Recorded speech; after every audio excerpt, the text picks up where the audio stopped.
दोस्तों मैंने इससे कबल बड़ी 2-3 वीडियोस बनाई थी अपने यार जाने जिगर साडा बड़ा ही प्यारा भरा तोफैल। तो आज फिर ना वो अपनी गड्डी लेके बाहर आया हुआ है। तो मैंने कहा यार क्या करने लगे हो, वीडियो बना लूँ। कहता बना लो। लो जी इनसे गपशप करते हैं। क्या हाल चाल है भाई तोफैल? यार एक गड्डी लेके किधर फिर रहे हो? थकावट लाना है वो किस तरह?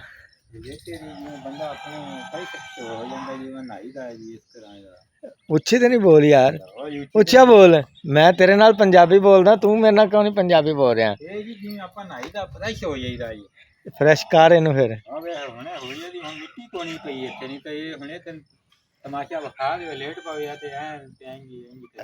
अच्छा यार एड़ा पानी पानी होया है किस तरीके होया है? बस जी पानी रब ने बारिशां पाइयां, कोई बन्ने लोकां दी जिन्नियां भी पैलियां नीवियां रुड़ गईयां ने। हुण थकावट नहीं उतारी जे? ਉਹ ਹੁਣ ਮਿੱਟੀ ਕੋਣੀ ਥੱਲੇ ਰੋੜੀਆਂ ਪਈਆਂ ਨੇ।